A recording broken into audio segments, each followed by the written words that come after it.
I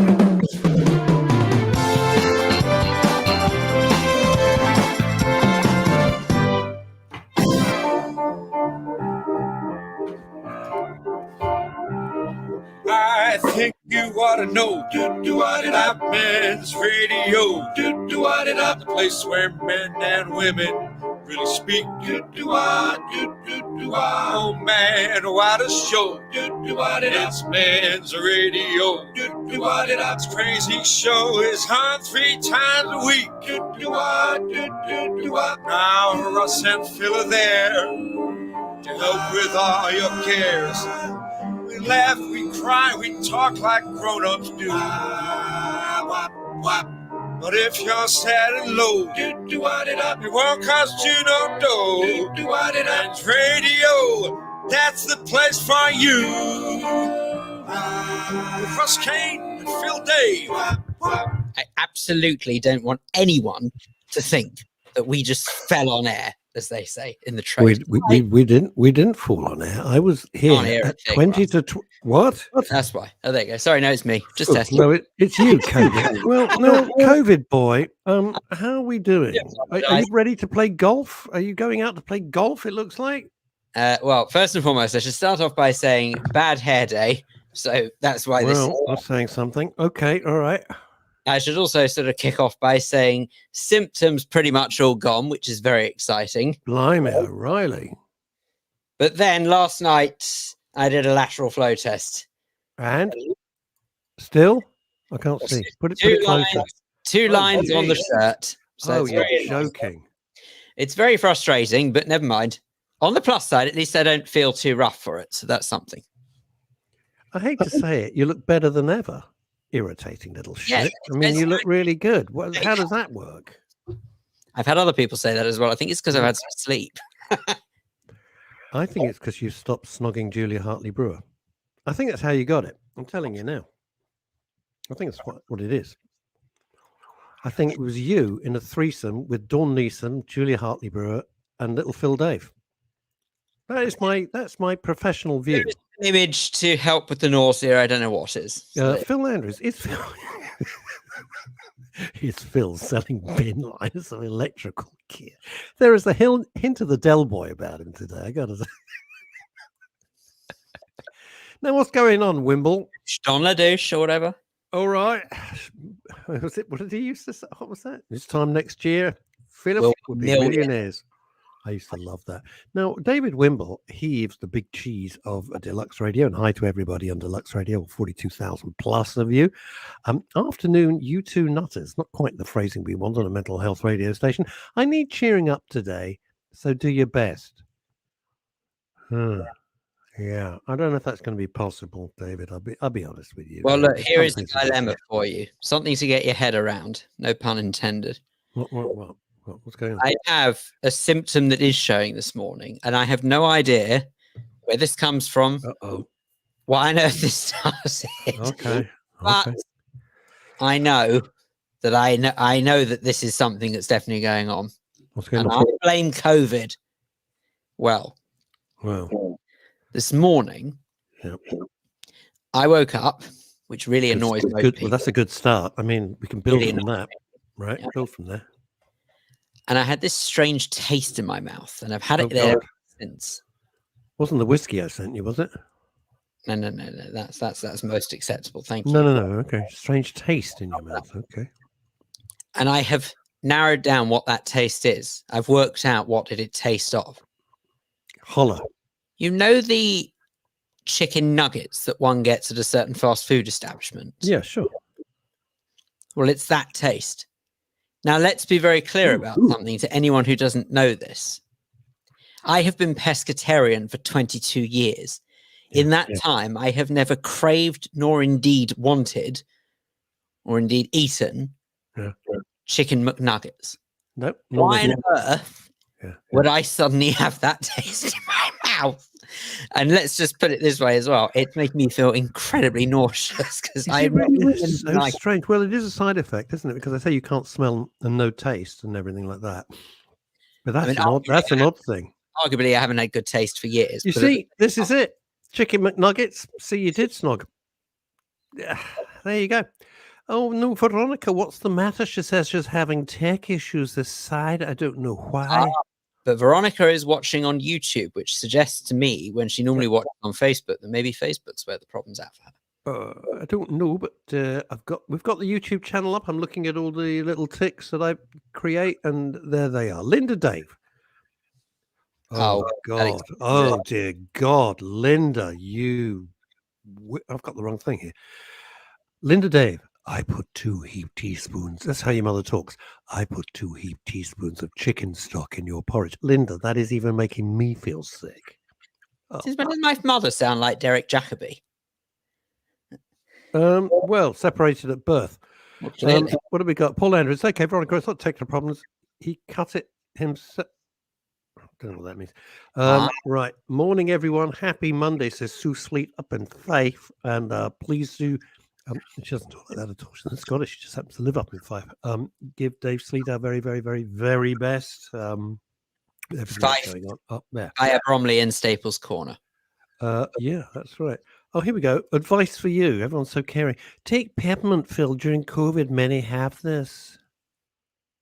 Well, they have the taste of chicken nuggets in there. Oh, gracious me. So far, we've got Microsoft who's implanting chips in all of us. Yeah. And no, not those kind of chips.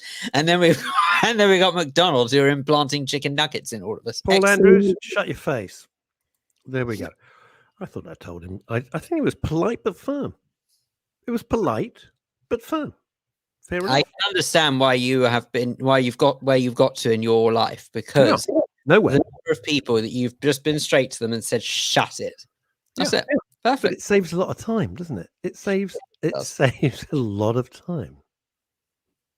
It saves, prevaricating. Just go, shut it. That's it. Everyone knows where they are. Work for Larry Grayson. Shut that door, shut that door, it's freezing cold in here. Shut that door, I'm feeling rather queer. How did he get away with that? It was the 80s. No, the 80s was the 70s. It's funny, when you look at Larry Grayson now, his timing is immaculate. His timing is absolutely immaculate. Right. Weekend was all right. Well, you were in solitary confinement. You're like the Shawshank Redemption in Hertfordshire. That's what you are. I mean, basically, that's it. Dufresne. Yeah, I don't know what that means. Richard Vero, let's go. With hello to. Did you never read the Shawshank Redemption? Did I ever read it? No. Absolutely. Then you know who Andy Dufresne is. No, he's the lead character. Andy Dufresne is the maiden name of Andrea Lucas. Thank you, baked potato. Yes. Richard Vero says, greetings from a cold, wet and windy Colditz. Well, what did you expect? Enjoy the show as always. Thank you. Oh, thank you. Only my old school chum, Richard Vero, would go and live in Colditz. Sadly, he couldn't find accommodation in Broadmoor.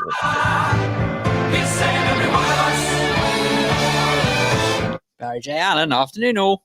Now, what have we got here? Paul Andrews, Grayson was incredible. Just moving the chair during his act used to get it right. He was very, very funny. He did beautiful physical comedy. And I spoke to one of his writers who I meet up with quite regularly.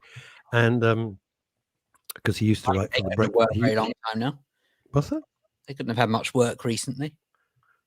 See, that's just rude. That's just someone's dead. That's your dead gag, isn't it? That's someone's dead. It's hilarious.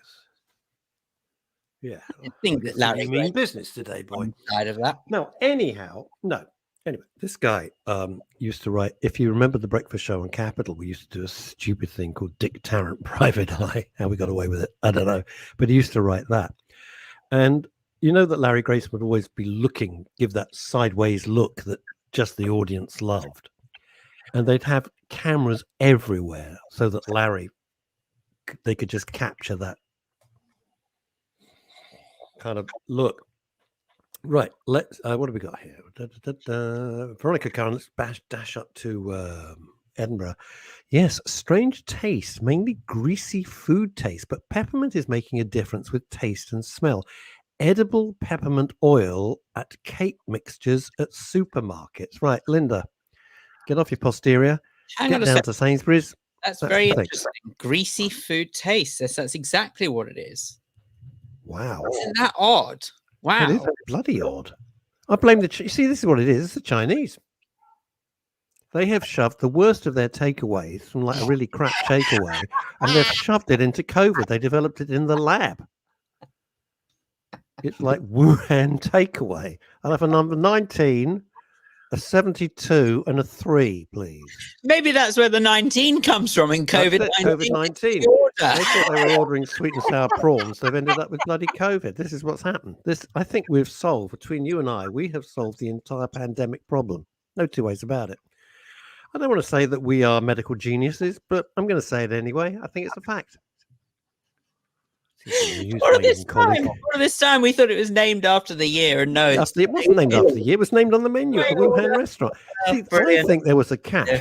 I think there was a calf in the Wuhan laboratory, and they went, "Oh, I have a number 3, number 2, number 19. Number 19 got loose." And that's why you got greasy food taste in your mouth. Completely stupid. I didn't have a great weekend. I can't pretend it was great. It was all right. It was nothing special. I didn't see anybody yesterday. Now, back to Dave Sleet. What's it? Thanks, gents. It doesn't talk like that at all. Thanks, gents. Regarding Larry Grayson, he mastered the skill of using language, verbal and non-verbal, to diffuse the tensions of ignorance. I think that's putting it in a bit highfalutin way, but I see what you mean. I don't give him that much credit. I mean, he was brilliant, make no mistake, but I think he just wanted to make people laugh. He said, Azadon Brown in New York State across the pond, you'll be hungry 1 hour after the craving. No, the trouble with COVID number 19 off the menu is when you have COVID an hour later, you want it again. Very good. We like that. I used to love Dick Tarrant, Private Eye. Used to give me a laugh in the days when I was a foster carer and had a house full of kids. You got one of the kids back now. Little David Sleep. Still in short trousers. Still in short trousers. Obviously, you've fallen out with me. But what is she saying live? She's saying that for? Not at all. Hang on just a cotton picking second. About? I played the jingle with you. What's the matter? Chrissy Richards, obviously you have fallen out with me. No, we haven't. So, hang on. So we don't read one message. And this is, people on such a trigger. People on such a mental health trigger to take offense. We missed one tiny little thing. Hi, Chrissy, boys. Very hard. Chrissy, you can take offense, but you can't take a gate. Boom, boom. She says, hi, boys. Very hard frost here. Gracious. And cold. Blimey. What is difference? Lateral flow or antigen? How much do you pay for it? It's free. It's completely free. I haven't paid anything for it. Well, I don't know. That depends, because to be fair, you do pay for a lot of PCR tests.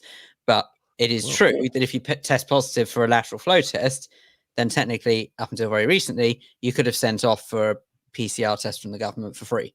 Yeah, although, of course, still can. I did last week. From the point of use, but make no mistake, we'll be paying for all of this nonsense for years through taxes. So it may be free at the point of when you send off for it, but we'll pay in other ways, I promise. Well, paying the economy goes through the toilet. Luke Newman, today I'm part of the Shifties, but be very careful how I say that. I'm sorry, Luke. Today I'm part of the Shifties. I'm living dangerously today. 24 hours Speak Up Live-a-thon, helping to raise wowza £10,000 for Cambridgeshire, Peterborough, and South Lincolnshire Mind. CPSL Mind. Wowza. Chrissy, you're in a very bad mood today, or something's happened. Something's going on because you say I'm an idiot. I was like, you're not an idiot. Why would you say you're an idiot? I don't understand. Stop beating yourself up here. Stop it. Come on now. It's not that sort of show. I'm not Jeremy Kyle. Thank God. Anyway, coming up later in the show, Dr. Sarah Jarvis. There's a new mental health initiative, and so speak. And she shall arrive. That's unbelievable. Sarah, Dr. Jarvis is in our digital green room, enjoying the hospitality that Phil was unable to provide obviously, as he's COVID ridden. I think we'll go straight to Dr. Jarvis, if you don't mind. Well, I think Never that'd mind. be marvelous. Be rude not to. Hello, how are you? Hello, very well, thank you. Good. Thank you so much for joining us again. It's always a treat for us, and we're very impressed that you can find us the time. Tell us about this new initiative, please. So this is a new NHS campaign. It's a mental health campaign. It's encouraging anyone who's experiencing feelings of anxiety, depression, or other common mental health problems to come forward and seek help through the NHS. But here's the rub. What, interestingly, 2 in 5 people don't know is that specifically for talking therapies, which is what we're talking about here, you don't need to go through your GP practice. You can refer yourself. And all you need to do is to go on to nhs.uk/help. And there it will be. Quite appropriately, the campaign is launched with a film, brand new film, which is based on the Beatles song, Help. And I think everybody knows it's by the Beatles. Yeah. Pretty much everybody knows that it was written by John Lennon, but a lot of people may not be aware that it was written about his own struggles with mental illness. And there are some stellar people from the music and radio industry involved in the campaign, involved in the film. They include Craig David, Tom Grenell, Laura Mvula, Nicola Roberts, Ella Henderson, Max George. All of them have personal experience. I'm going to stop you there. Issues. I'm going to stop you there, Sarah Jarvis. You mentioned stellar names from the radio industry. There's 2 names I noticed you have not read out. Couldn't help but notice, if you don't mind me saying. Sorry, well, too polite, but obvious. Are you a recording artist? Oh yes. Oh yes. Oh yes, well, because my recording with Ray Gelato of Who Stole Ronnie's Pickle coming out later this year will be a sensation. You think I'm joking? There you go, you see. And I am delighted to You live, you learn, right? Never, ever inflicted my voice on the rest of the world, much to the delight of many. No, neither of us can sing a note. Dr. Sarah, can I just potentially sort of just question where we're at in terms of how you think, sorry to use the S word so early, society's attitude towards mental health is? Because if I think of us sort of having this conversation, even as recently as 5 years ago, say the NHS have launched this new tool that's going to help people to take, I would have thought, wow, that's very forward thinking. It feels like we're still going through a transition of people accepting that mental health is just as important as physical health, doesn't it? I couldn't agree more. And I think we have done a great deal to raise awareness. Interestingly, this isn't a new tool. This is a new campaign to raise awareness of an existing tool, although it didn't, I don't think, have the name nhs.uk/help before. That has been based on the campaign. But IAPT, Improving Access to Psychological Therapies, has been available. And has been available for people to refer themselves to in England for some years now. But what we've seen is that during the pandemic, despite the fact that even more people than BC before COVID were affected by mental health problems, we just didn't get the same number of people coming forward. In fact, 3 in 5 people, nearly 60% of people who did struggle with their mental health did not come forward for help during the course of the pandemic. So now we perhaps are at a time where we may be teetering or moving very gradually towards a new normal. We really hope we are moving towards a new normal. And this year, nearly 6 in 10 people say that they are planning to focus more on their mental health in 2022. So it just seems like a really good time to be doing it. It's interesting how these things do take time. But when this was breaking in 2020, I think March, April, we were saying every day on the show that the mental health side effects, if you like, of the pandemic, which no one was then talking about, were going to be absolutely huge. Not because Phil and I are geniuses, very far from it, but it just seemed blindingly obvious. You know, you coop people up, you put them under house arrest, they can't go to work, everyone's shoved together. And this whole fear, I'm not saying it's fear mongering, the fear factor, if you like, this whole feeling anxious 24 hours a day. And I think that the one thing, if I look as a GP at the factors that precipitate stress, there are a myriad of factors that patients come and tell me about in terms of what has brought on their stress.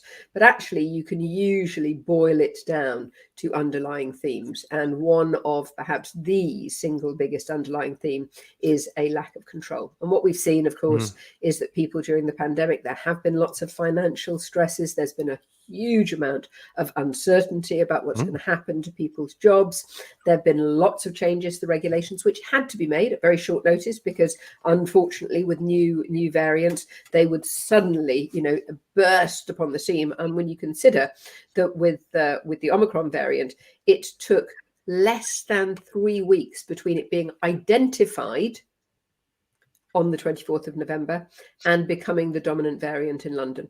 And, within 6 weeks, there is basically no other variant around at all. If you look at the Office of National Statistics data, then virtually every case now is Omicron, and that's within 6 weeks. So, of course, things needed to change very quickly. But you're right, lack of control was a common feature. But we know that regardless of the underlying cause, that talking therapies can help. And one thing that's really important is that this is not just about face-to-face appointments, one-to-one. For instance, the NHS has pivoted very quickly in terms of its talking therapies as well as in terms of other therapies. And almost 95% of talking therapies have been delivered since June 2020, either digitally or by phone. So we know that that will be much more convenient for some people, and indeed, particularly with mental health, where perhaps you might not want to let your boss know that you need to take time out and go and have an appointment, etc. It may be that actually you don't even want to have a phone appointment during working hours, and for you, something like this online, so-called CCBT, computerized CBT, may well work really well for you. But what we do know is that what these things all have in common is they're free, they're effective, they're confidential, and of course, everybody needs help to get their feet back on the ground at some point. Now, Dr. Sarah, without doubt, you're one of the most level-headed, bless you, that you're one of the most level-headed individuals that we've spoken to when it comes to sort of stuff related to health matters. And it's only this morning that the news has sort of been released out there from the WHO, the World Health Organization, saying that even though there is potential light at the end of the tunnel for the UK, that I think it was Dr. David Nabarro is the person who's warning about this. He says that there will still be more strains, variants, if you will, of COVID to come before we can start to sort of breathe a bit easy and treat this more like a bad flu. But I just wonder sort of where, in your opinion, the sort of the fine line is between sort of where we have to be in terms of being sensible with what we think and know about the virus versus actually how much more bad news can people take before it really starts to affect their mental health if it hasn't already. There is a fine line between the two, isn't there? There is, but of course we also need to bear in mind that we've lost 175,000 people as a result of COVID, and they are people who almost certainly in the majority of cases, possibly the vast majority of cases, died from rather than dying with COVID. We also need to bear in mind that some groups are much more vulnerable. So I think that there are things that we can all do which don't necessarily adversely affect our mental health. Yes, absolutely. We are not going to need to lock down in the way that we did at the beginning of the first wave. And I sincerely hope that that is not going to happen. It is possible that a variant may come along against which the vaccine has absolutely no effect whatsoever. And I think we all desperately hope that that's not going to be the case. We think that is unlikely. We have now got the Omicron variant. And of course, at the beginning, when the Prime Minister in England did not impose anything much in the way of restrictions, we didn't know the impact that was going to have. As it happens, although we have got about 70% more deaths than we had, say, a week ago, we are still well below the peak that we had. And that is entirely effectively courtesy of the vaccine. So we know that the chances are that regardless of other variants, we will get some protection. We may not get the same level of protection against other variants that we've got against this one, but we do know that being vaccinated and being boosted is absolutely, no question, our single most effective protection against the virus. Dr. Sarah, can I read this out very quickly? Very quickly. Can I just applaud Dr. Sarah for being such a stalwart for the NHS over the past 2 years, the calm voice of reason across the media. And when things were really bad, she was a comforting face to see on the telly box and hear on the radio. Thank you. And I agree. And on a very personal thing to say. On a very Thank you. this is even better. Coming in from Spain, gorgeous hair, Dr. Sarah. See, you don't get that on the telly. I have to say, I prefer the one about being the calm voice of reason, nothing personal. But it's true. I hated having this colour hair when I was a child. It was utterly miserable because I got carrot tops and copper knob and you ginge and all those other names. But now, can I ask you this in all seriousness? Phil at the moment has got COVID. He's just took another test and he's got it. He tested this morning and blow me down, it hasn't gone yet. He just said, we were chit-chatting before you came along, and he's got this, he describes, and other of our listeners, viewers have done the same, a greasy food taste in his mouth. Absolutely. He's a pescatarian. He doesn't ever eat meat or fast food. So let's just remember that I am here to talk about this new mental health campaign, but very briefly, I will tell you about that. And I will say that don't forget that your sense of smell and your sense of taste are very, very closely interlinked. And although interestingly with Omicron, we've seen relatively very few people complain of a loss of or change to their sense of smell or taste, there is no question that it is there in theory. So one would hope that if your smell is okay, that might change in time. It's also possible that it is perhaps due to your sinuses being blocked and therefore you're getting postnasal drip, so-called postnasal drip coming down the back. But to go back to... No, please, thank you. I couldn't resist. We're going to go back to our new NHS campaign. Let's go back to why you're here. I really would just remind people, what I want to remind people is there are certain groups who have been traditionally much less likely to come forward to access help, and they are over 65s, men, are much less likely to come and see me or contact me, people from ethnic minorities, people from vulnerable groups. So just really, really important. You don't need a diagnosis of a mental health problem in order to access nhs.uk/help. You don't need to be on medication. You don't need to have seen the GP or to be referred by your GP practice. Please, if it's an issue, the help is there. That is the most important thing. And thank you so much for bringing it to our attention, because I think so many people think, oh, I've got to get through to the receptionist and they don't like me and I'll never get it. And this has really shortcut a lot of stuff. Thank you so much. I know you're back to back with interviews, so we better let you go. Always a pleasure to see you. And thank you for coming on to our radio station. Really appreciate it. Great pleasure to be with you. Bye-bye. Thanks a lot. Bye-bye. Bye. Gracious. I think she's got the next one lined up straight there. That was it. Oh, no. Yeah, she's brilliant. She's just brilliant. Right, now here we couldn't do some of the things. Here's Sue Sleet up in Fife, who said this. And I knew, by the way, if you case, why didn't you put our messages up? The reason being, she's under enormous time constraints, and we were lucky to, when I was offered Sarah Jarvis, I said, yeah, let's grab her immediately. Sue Sleet says, a problem with the NHS mental health delivery is the recruitment bottleneck. Well, yeah, Dave and I have talked about this, which blocks thousands from employment, which causes delay in treatment. It's a very, very long issue, that, and quite complicated. But if I could just sort of shotgun headline it, it's people want to work for it and they have to jump through about 1 million hoops. I've really made it very clumsy explanation, but that's basically what it is. That's essentially what it is. Now, what have we got from Wimble? I always listen to Sarah on TV, as like your other listeners states, she is always very measured with her comments and does not go along with the shock tactics. Thank goodness. We can't now. Can I ask if she has an opinion on CB? We didn't have time. As you can see, she had to steer us back. That wouldn't have gone. I don't think that would have gone down so well if we'd have asked that today anyway. So. No, we can't do that. But you can ask. Is Ollie Mammon's back this week? He's been in America for a few weeks, but Ollie Mammon with our show, The ABC of CBD, Thursdays at 6 o'clock, live and direct. He has Tourette's, so it's always like playing Russian roulette on radio. So join us then. You can ask David, ask Ollie Mammon whatever. And let's just say Glassy Amanda, good morning all. Good morning. Anyone ever told you look just like Betty White? It's extraordinary. Who'd have thought? Do you know, when I was reading out just now that article from the World Health Organization warning about the different variants, I suppose what I was actually trying to get at, and this really was very telling to me, is I was trying to sort of imply that there are some things I believe that people don't need to know. And maybe if they do need to know, they need to know them maybe a little nearer a time rather than beforehand. And what annoys me is that I actually feel as though Omicron has been a sort of almost a positive wave, would you believe, in some weird way, even though at the start of it... Explain that. Okay, well, even though at the start of it, obviously, we were seeing restrictions being reversed and people were very unhappy about it, potentially facing the prospect of Christmas, New Year without friends and family. And I know many weren't able to spend Christmas and New Year with their family because of the reversal of restrictions.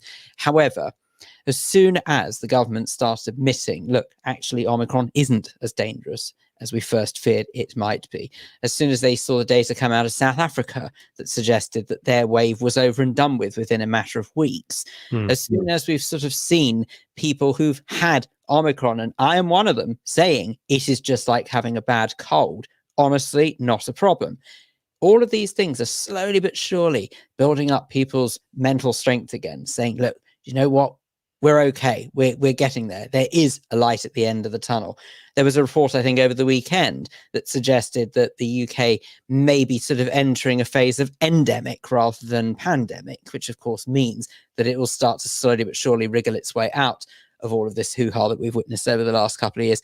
And then bang, the World Health Organization decide, nope, we mustn't let people be too optimistic about this. Let's grind them down a little bit further and tell them there are other variants that may be on the way.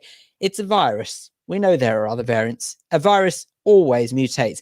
Just for the record, Spanish flu is still out there. It doesn't kill you anymore, but well, by and large doesn't. But Spanish flu is still out there. And people could still get... You're going to tell Chrissy Richards? She's in Spain. What? No. I mean, she doesn't want the flu. If she gets flu and it's Spanish flu, it's going to spread like wildfire. You don't want that. The bottom line it's Robert Van Buren. Yes, the bottom line album live in there Stockholm. Are some things that we don't necessarily need to know, and there are some things that are probably not terribly appropriate to tell everyone en masse when, frankly, they're already in a very frail state. And I'm personally more worried about the mental health impacts of this than I am the actual variants that come forth now, given that Omicron hasn't been. Here's the thing, though. Here's what Paul Andrews is saying, and I have a very open mind about this. I tend to agree with you, Phil. Not always, but I'll come back to it in a minute. Paul's saying, but if the WHO, and I always think of Keith Moon, I can't help it, didn't make warnings, they would be taken to task. Yes. And this is at the heart of a lot of it. If you don't, why didn't you tell us? Well, we didn't want to worry you. Well, it's not your job to make a decision if we're going to be worried or not. You've got to tell us. Sort of that's how the argument goes. I'd suggest, Paul, that there are ways of saying it. Okay, you know, what the World Health Organization representative has said today, if I call up that article again, give me 2 seconds.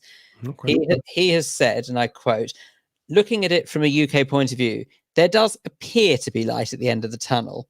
I think that's going to be bumpy before we get to the end. But he also goes on to say, so even though it's possible to start imagining that the end of the pandemic is not too far away, just everybody be ready for the possibility. And it's always these words that drive me nuts because they don't know, right? And they should make a possibility, perhaps, maybe, could happen. Possibility that there will be.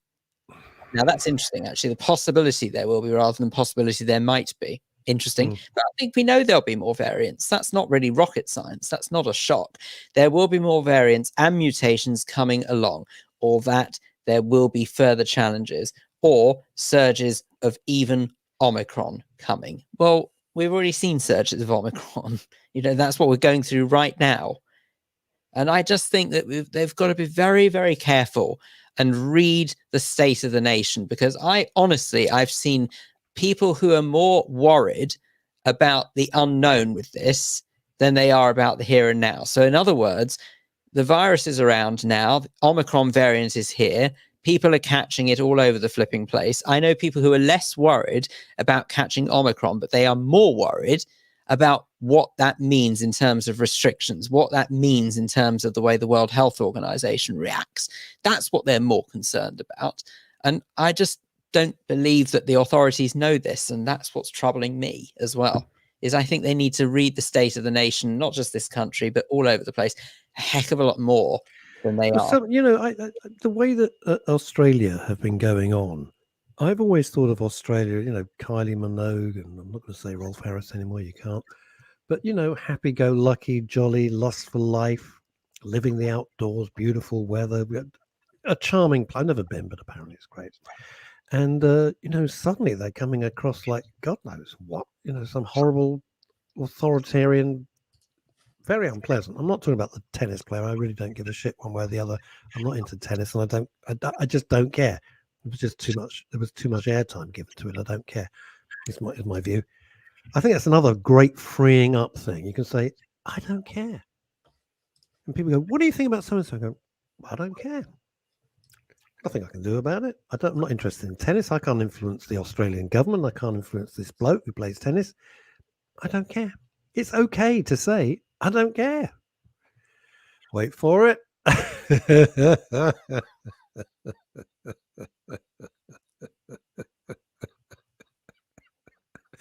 You got a pony in your pocket. Thank you very much indeed to anyone who was listening on Deluxe Radio or indeed Radio Waves. You might not know that I just showed the latest artwork from Mr. Paul Claridge there, as he was showing off his ability to place Ross's face onto Cowboy and my face onto Rodney. There you go. It's a lovely idea. This is interesting. No, I've never been to Australia, but the image that they give is it's terribly relaxed. I had no idea they're very authoritarian. Okay. If you say no, they are. No, they're very proud of that, which actually I admire hugely. I know people have got a real bee in their bonnet with it, but I've got to be honest, I admire it. If they don't want something to happen to their country, they simply won't let it. They take a stance and they say, nope, not happening. And I'm sorry. I don't have a problem. I don't have a problem with that. What I'm saying is it's kind of counterintuitive to the way that we are meant to believe Australia is free and easy, outdoor life, laissez-faire and everything like that.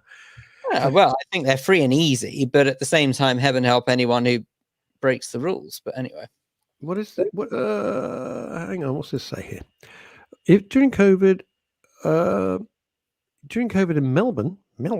If you I had an auntie who lived in Melbourne. My dad says that if you left home without a mask, even to put the bin out, fined. Oh, okay. And what have we got from Dave Sleet? Dave, I do hope you're feeling a little bit better, fella. Let's not forget the virus that causes the polio disease is still around. If we see the benefit of this experience, could you read the rest of that, please? It has shown us that we can adapt. We can survive and be flexible in our social responses. Another benefit is we have started to see what is important to us and our lives. You know what, Dave, that last bit, I would love to think that's the case, but unfortunately, what I interpret that is that it just means that people are becoming increasingly more selfish, sadly. I would love to think that was true, that sort of that somehow there was some benefit to that side of things, but I just believe that, I believe that they are, unfortunately, just taking it a little too much to heart. Paul Andrews is moving to Australia. Where are you going to go? I blame him. Do they know? I've got very itchy feet at the moment. Joking aside, I'm up for I don't know, up for a move or something. I really have. I feel very, very restless. Very restless. And I love London. I love Brisbane. Nice. I love London. I mean, I say that. I love Soho. Don't really like the West End. Take it or leave it. Quite like Mayfair and Pall Mall. The rest of London, I take or leave. But I got very, very itchy feet right now. I feel. I hear that. I feel frustrated with the whole thing. I don't think I'd go anywhere because there's nowhere on earth that I'd rather be that is, say, more reasonably priced. The awful truth is.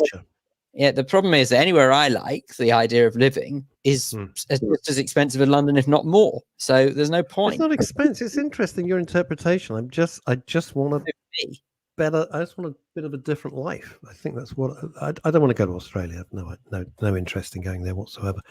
And my eldest son, in a couple of weeks, is emigrating to Texas, which gives me a fantastic opportunity. Not the twins. I've got my eldest son, who's going gangbusters at the moment, and he's emigrating to Texas, And I'm very excited for him because it also means I got a fabulous excuse to keep going out to Texas, which is a place that I've wanted to go to. I mean, I've lived in America and I never made it down to Texas, so I do want to go there, and it'll be great. I'm looking forward to that a lot. Now, Paul Andrews says, "Yep, last year." I mean, look at this, Jesus Christ. Yep, last year I lost my dad. I got cancer. I had to change careers again, so we decided time is right to head down under. Paul, I couldn't agree with you more. I couldn't agree with you more. And I'll tell you something that there was a sports shop on Mill Hill Broadway when I used to live there now many years ago called Millet's. It was Millet's Sports Shop. And their kids went and lived in Australia and they thought, sod it, what are we doing in Northwest London? Let's go and live in Australia. They look so well. I see the pictures on Facebook. We're still in touch. A very nice man called Simon Millett. And they kind of split their time. They just have a really better, it's not money, Phil. It's just, I think it's the weather here that it's just boring. It's just boring. And when I get bored, I get restless. I don't even mind the weather. Why? I really don't. Because I don't mind the weather. I like it hot weather, but I don't mind this weather here. No, I think what I have a major problem is, personally, in this country, is lack of discipline. I find just beyond appalling. It's disgusting. Absolutely. Because you can't offend anybody. You can't offend anybody. So some little shit can do what they want. You can't offend him. The way that people behave over here is just absolutely unreal. Courtesy is just about gone. Patriotism has just about gone. We're not allowed to be patriotic. Not allowed. I can't stand it. I find it very, very offensive. But heaven forbid, if I'm offended, that's fine. But heaven forbid anyone else should be offended by that prospect. Well, here's the thing I wanted to bring up. Here's the thing that I can link this. It's almost like I've done this for a living. I've got the wrong one. Beg your pardon, dick.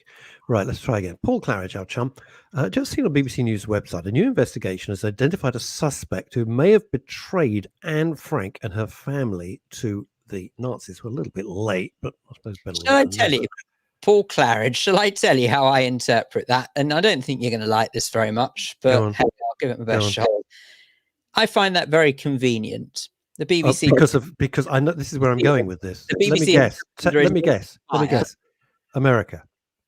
You're going with the hostage. Yeah, no, that's just one bit of it. Yeah, but the BBC has come under immense fire recently, not least of all for how they handled the situation over in Texas this weekend. I wanted to talk about this, so let me just leap in, and then I know Phil will. Okay, all right.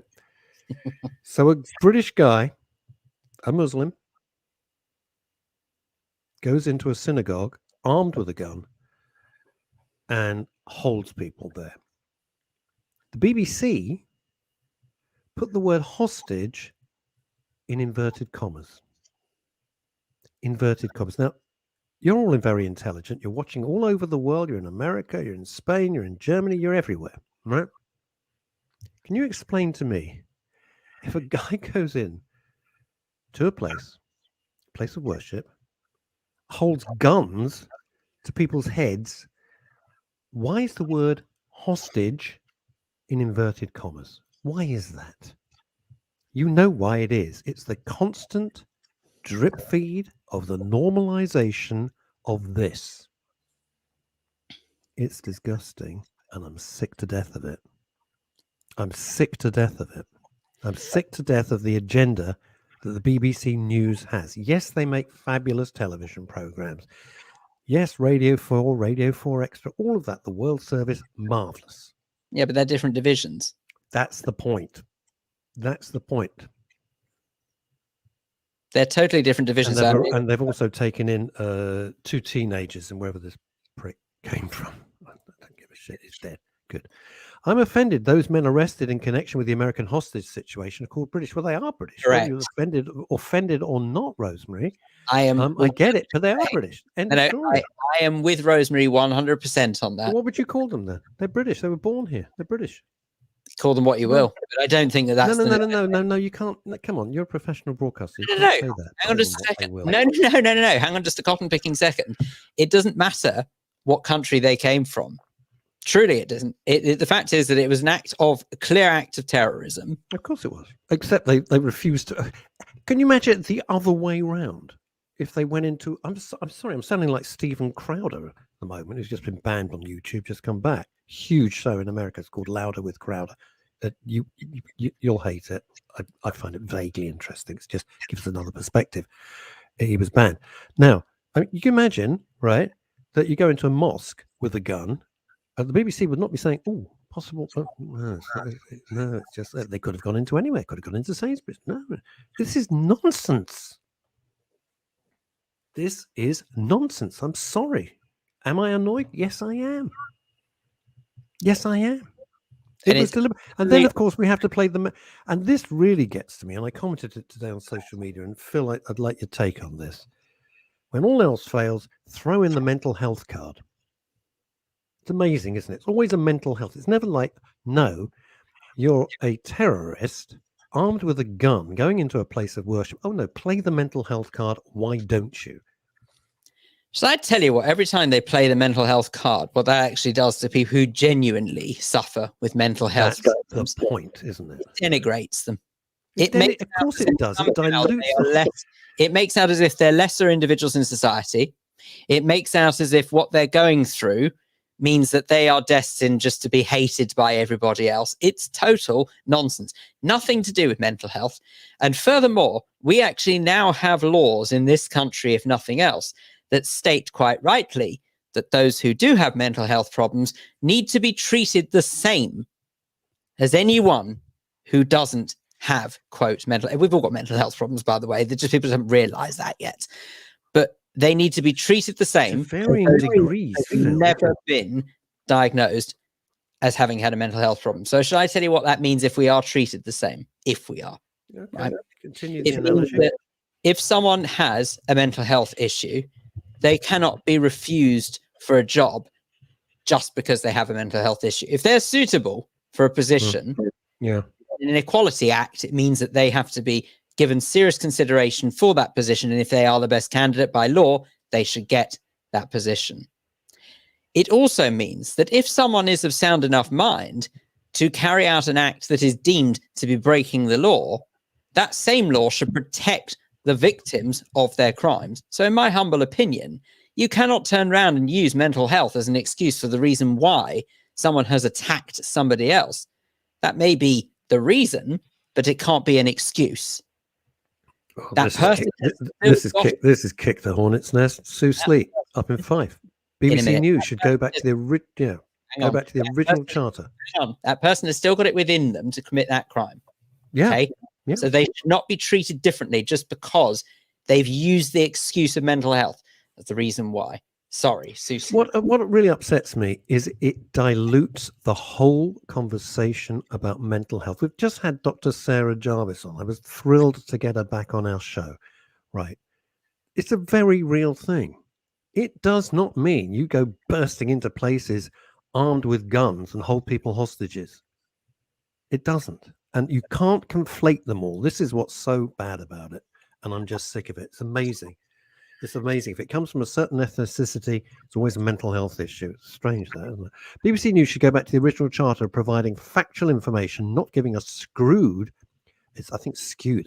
perspective to meet the editor's needs and views. Couldn't agree. Oh, but Paul Andrews is saying the opposite. I disagree, Sue. I think the BBC should ditch news entirely. Oh, fascinating. It's a no-win situation when you have other channels that are allowed to give unbalanced comment. Look, Paul, actually, I tell you why I disagree. It's an interesting point, Paul.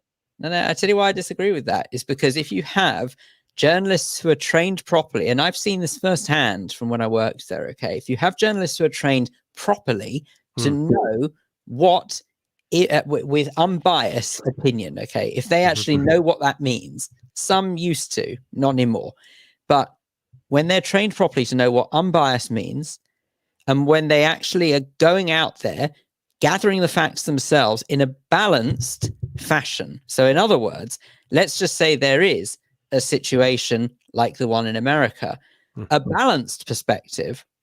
Forgive me, you're not going to like to hear this, but it is true. A balanced perspective is going in there, speaking to someone in authority to find out what state of play there is. Post the event, you approach both the individual's family, potentially, especially if they're detained. So who the perpetrator's family, to make sure that they sort of can offer their perspective. And then you also obviously offer the perspective of the hostages involved. That's what balance is. You might not like it, but that is balance. And what it does is it gets all angles of the story. And that's what the BBC used to do. Now, because they're under such enormous pressure to keep up with everybody else, so this 24-hour rolling news stuff, it's just nonsense. Get rid of 24-hour news. Go back to having bulletins as and when it matters. Break or interrupt the programming as and when a major news story comes through. Major, not stupid. Yeah, totally. Major news story. When it comes through, you then interrupt programming. That's what we used to do. You may remember this, actually. I remember it. Of course. When there was a normal program out, and if something major had happened, they would interrupt the main output to say, important news breaking here. Let me say that. Let me just say this. All right. And thanks, Asa Don Brown over in New York State. Let me just say this. Phil and I take the piss out of each other royally. You know that is part of our knockabout. But the one thing that Phil does, if somebody says something, he always puts the other side of the coin. And you'll often hear him say, but of course, Fred Smith Limited isn't here to, but they're very welcome to join the show, but they're not here to answer for themselves or here to make a comment. Now, I never interrupt that unless it's completely stupid. I don't interrupt that because Phil has been properly and intensely trained. He does this properly because apart from mucking about with me and being a pal, he's a very senior producer. He was senior at the BBC and now at another radio. Don't put shaking your head. The point about it is you wouldn't. All right, you were a producer. All right, he was on security. He was on the front door. All right, you happy now? He was in the car park. He told you where to park the car at the BBC.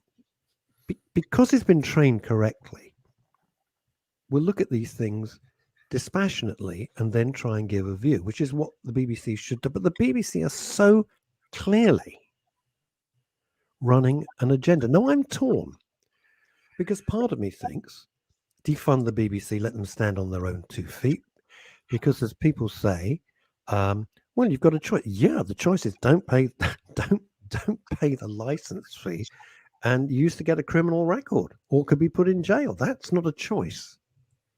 That's a mafia choice. Pay up or I'm going to break your legs. That's the choice you're given. It's a nonsense. It's a nonsense. But they could break it up. They could have radio as a subscription thing. And can we not politicize this? This is just unlike them. This is just giving people the freedom. You want to watch Sky, or you want to watch Netflix, or you want to watch, I don't know, Amazon or whatever it is, or Apple. That's your choice. If you don't want to, you don't. You don't have to pay it. No one's going to knock on your door with a fine. Netflix don't have detective vans coming around saying, "Oh, you haven't paid." Well, I don't watch Netflix. Well, I do, but I mean, do you see what I'm saying? It's not actually a choice; it's mandatory. But you see, I would back the BBC license fee if, and this is a massive if, they hadn't have lost their way so badly. They really, really have just gone completely and utterly down the pan because of a number of things. Number one, they're oversaturated. There is just far too much. It's really curious, have you seen there's this stuff that goes around social media from time to time when people say all of this choice on the BBC for 43 they're doing it hugely at the moment. And it's 43p a day. It's less than a cup of coffee in Costa. And why are you complaining? Yeah. What's the reason why people complain? There is a problem with that, okay? Right? It's all well and good to say that you've got all of this choice for 43 pence a day. People don't want the choice. And this is what's really stupid. They want the quality from the BBC. And unfortunately, for as much as you dilute all the services and the way they are doing, you won't get that quality because it's too much to manage. It's too much for any media organization to manage efficiently and to say, despite the thousands of people who work there, it doesn't make sense. In my humble opinion, what the BBC needs to do to win back trust is to axe about half of its services, stop trying to compete with the commercial side. You don't need to compete with it. That's the whole point. You don't need to be a commercial enterprise. You're not a commercial enterprise. You are a national broadcaster. So go back to being first and foremost. Totally lost that, haven't they? They've lost that. It's all about the BBC enterprises. Exactly. But they have got to go back to quality over quantity. They have got to go back to understanding who is right for the job and who is not because they tick a box. I'm sorry, but that's just ridiculous. Of course it's going to fail if you've got that attitude. You've got to get the people who know the industry in and out. If they don't, put them through a BBC Academy. They used to have a BBC. They've still got BBC Academy online, but it's nowhere near the same. When I say BBC Academy, they used to have proper classrooms that people would go into and they would learn and they would be educated. Well, it's the same. It's the same. It's not just the BBC. And I'm going to come, Paul Andrews. I'm going to address your issues in one sec because I've got time just about. Don't forget when at the height of Capital Radio, which I very rarely allude to, but I will do this, is that you had to be the best of the best to work there. You had to be. There was no getting some Herbert in because you could pay them 20 quid a show. You had to be the best. So I'll just leave it there now. And you see, it's no good saying, Paul, I get what you're saying. After all, GB News is such a good alternative. No, I get the sarcasm. I get the satire. I get that. But that doesn't make the other thing okay, because one thing's crap doesn't mean that the other thing can be as well. Do you see? It's not a logical argument. You're a logical man. And we shouldn't fall into this debate. Now, I said to you, I didn't want to make this political. This is the red meat to make us not talk about Boris. No, this isn't. I don't want to talk about Boris. That's politics. What I'm talking about is mental health. I'm talking about mental health, that you can play the mental health card if you have a hostage situation, and the audacity to put the word hostage in inverted commas as though there's some doubt. If you walked into the National Westminster, I don't know if we have any banks anymore, you walk in with balaclavas and sawn-off shotguns, you don't put the word robbers or bank robbers in inverted commas. There's no ifs or buts about it. No, this is just very much part and parcel, I'm afraid, of a real sense of anti-Jewishness about the BBC at the moment. I mean, it's even as recently as over Christmas, New Year, when it was Hanukkah, the Festival of Lights for Judaism. And there was an attack. There was a bus that had been decorated in Oxford Street to celebrate Hanukkah. And it was around the first or second day.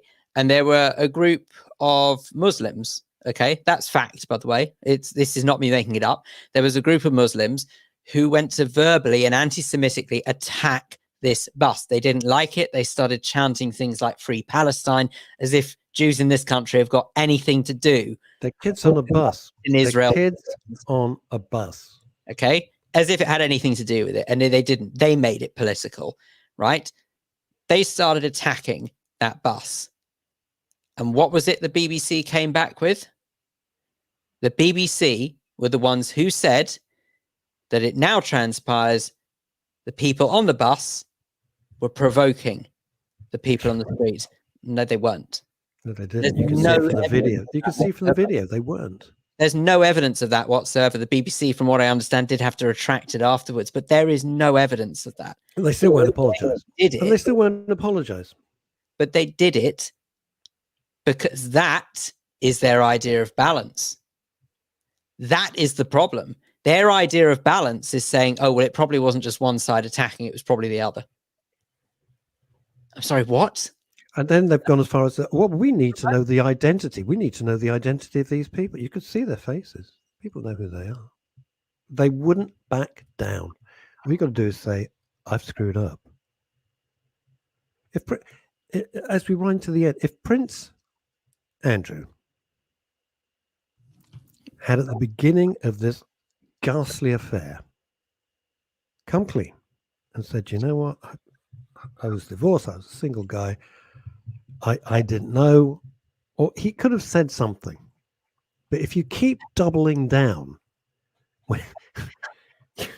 when you're in the wrong and you keep doubling down, you're digging your own grave. You're going to need a JCB digger to get you the hell out of it. You know, when I screw up, the best thing in life that I was ever taught, you know, if you screw up, go, I'm sorry. You know what, everybody, I've made a terrible mistake. It's entirely my fault. You've diffused the situation. I think it's such an important thing. It's a very important life lesson. I think that sums it up perfectly. The problem is political correctness. And that's coming from New York State. That's not somebody coming in from the UK. It's absolutely true. Political correctness is more damaging than it isn't, as far as I'm concerned. Anyway. And this is so true. I think we probably have to end on this. The BBC is not a commercial enterprise. If they were, they'd be bust. Yes, they would. They're another example of an organization that has lost the trust, understanding, belief of their audience. The TUB, 3 of the platforms that Dave Sleep thinks is so important, which it is. We'll see you Wednesday. Bye, everybody. Wish you well, Phil. Wish you well. Dr. Sarah.